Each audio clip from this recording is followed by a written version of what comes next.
Hi, welcome to SBR Videos. I'm Peter Loshak. We are previewing Week 11 in the NFL. We're talking right now with Joe Duffy from OffshoreInsiders.com, who takes all the tough games that I asked him to take at the end of each NFL week that no other handicapper wanted to touch.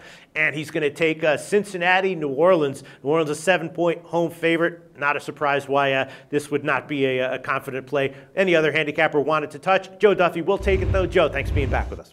Thank you, Peter. Let's kick some butt, baby. Okay, let's kick some butt. We'll see what you have to say about this one. First, give a well-earned plug for OffshoreInsiders.com. Tell everyone what that site's all about. Remind us of your success long-term and how long you've been in this industry. No, it has. I've been doing this for 27 years professionally. There's a reason I've been able to stick around 27 years full-time, handicapping well before that. It's literally what I do. I've got an office at home. I work around the clock picking games, don't do this on the side. And now we've got so many sports to choose from with college basketball starting. And you'll see this is a great opportunity because you got some scheduling dichotomies. We'll talk about it more at our site, but go to OffshoreInsiders.com. All right, sounds good, Joe. Well, the Saints are a 7-point home favorite here. It totals 50.5 or 51, and the Saints, of course, lost their last game in OT to San Francisco that they seem to have won, but turnovers played a big role in that game, though. Still, the Saints have been a little bit, they had covered 3 in a row since their bye before last week, so they had been improving a bit. Early on in the year, they were looking like a little weaker on offense than normal and the kind of team you wanted to fade. Cincinnati, though, who knows what to make of them, right? The complete dud against the Browns on Thursday Night Football. Are they going to bounce back with, is Andy Dalton going to suddenly come back and have a passer rating in the 80s, let's say, as opposed to a passer rating in the single digits?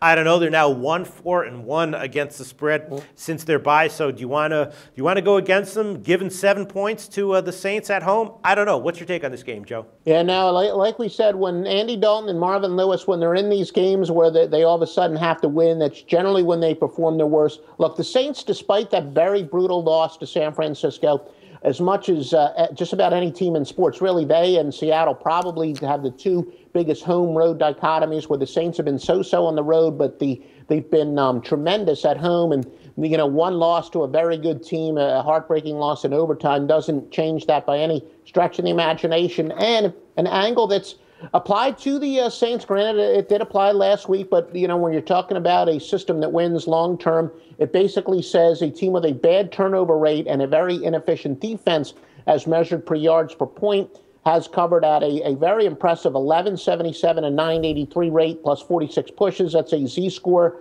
of 4.13. Also, interesting scheduling dynamics are going on here. The Bengals, this is their first of 3 straight they're coming off of 3 straight at home, and now they're going to play 3 straight on the road.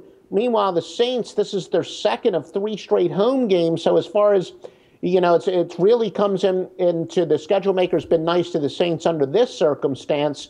And all in all, I know the line's been bet up, but I think the Saints are definitely the play here. They're still a pretty darn good team at home, and they're in a division where it's kind of weird where they have that sense of urgency, but they're not under enormous pressure because somehow, some way, they're actually in the driver's seat. I hear you, and it's just, we've seen Cincinnati, they got blasted at Indianapolis, they got blasted at the Pats, so if the Saints are that quality team, maybe they would be a good bet here at -7. It just feels like, it sets up, Andy Dalton when he's looking terrible, suddenly comes back and looks a little bit better. It feels like it sets up for a bounce back from Cincinnati, if not straight up, then at least against the spread. Dalton plays better, the game goes down to the wire, maybe the Saints pull out a win, a close win at the end, but Cincinnati gets a cover. That's just how it feels like it's setting up for me. No, you are right there, and I have not made a final decision whether this is a premium play, but it's probably not going to be my highest rated wise guy play because whatever you said, that exactly what you said, that Andy Dalton, he's always one of my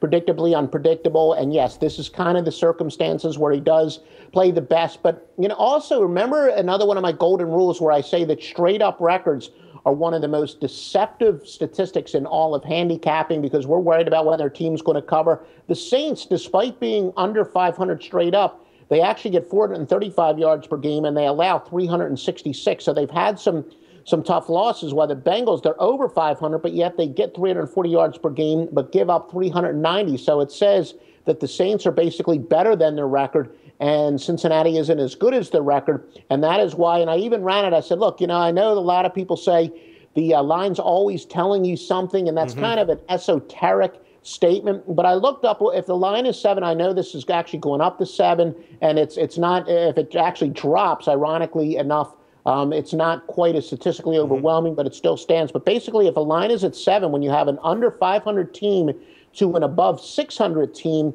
it almost never applies when you have that big of a favorite with an inferior record, but it is 7-2, and we have a database that goes back to, I think, 1980. And like I said, even if the line drops a little bit and you widen the parameters, it's still a winning play. But it basically does say, yeah, the odds makers are telling you both of these teams have deceptive records, and listen to what the odds makers are telling you. Joe Duffy, thanks so much for all your thoughts on this.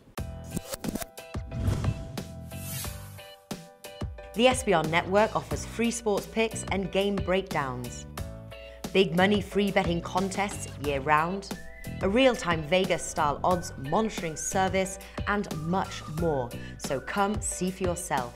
To stay updated on SBR news and promotions, follow us on Twitter, Facebook, and Google+, and do be sure to subscribe to the Sportsbook Review YouTube channel to catch all our daily sports shows.